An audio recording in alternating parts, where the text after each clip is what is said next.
कृतं वाक्कायजं कर्मजं वा श्रवणनयनजं वा मानसं वापराधम्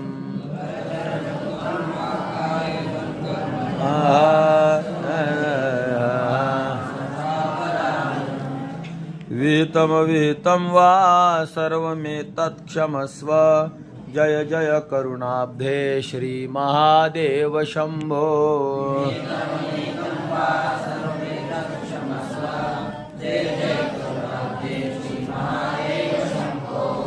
तर या श्लोकामध्ये श्री महादेव हे शंकराचार्य श्री महादेवाला काय म्हणतात? स्वारी म्हणतात. कशाबद्दल स्वारी? स्वारी अपराधाबद्दल मागितली जाते. तर अपराध कोणते कोणते आहेत ते मोजतात बघा. आता करचरण कृतम वाक्कायजम कर्मजम श्रवणनयजम मानसम विहितम वापराधम असा केला भावने अनुवाद. अन्वय कळालं ना?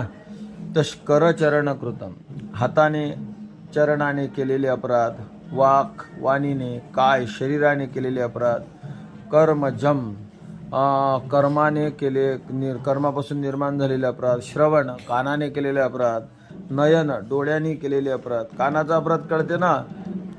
कानाचा अपराध काय? पिक्चरचे गाणे ऐकणं कानाचा अपराध. नयनजम डोळ्यांनी खराब पाहणं, रील बिल पाहत राहणं, मोबाईल पाहत राहणं, हा काय आहे रे? नयनजम अपराध. मानसम म्हणजे संकल्प करणं, हा मनाचा अपराध. खराब संकल्प करणं. मी आता मस्त रविवार आहे, मस्त पिक्चर पाहीन, हे आहे, उड्या मारीन, अभ्यास नाही करणार, असे संकल्प करणं हा मनाचा अपराध. विहित अपराध. न विहित अपराध म्हणजे काय रे? विहित जे शास्त्रानं सांगितलं ते न करणं हा अपराध. आणि अविहित म्हणजे काय? जे शास्त्रानं करू नाही सांगितलं ते करणं हा अपराध. आणि एतत् सर्वम क्षमस्व, हे सर्व मला तुम्ही काय करा? माफ करा.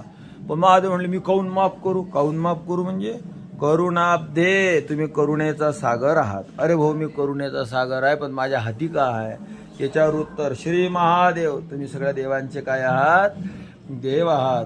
अरे पण मी भाऊ मर्डरवाला माणूस आहे, मी कशाला तुला माफ करू? तुम्ही शंभो आहात. शम तुम्ही कल्याण करणारे आहात भाऊ, म्हणून तुमच्याकडे आलो.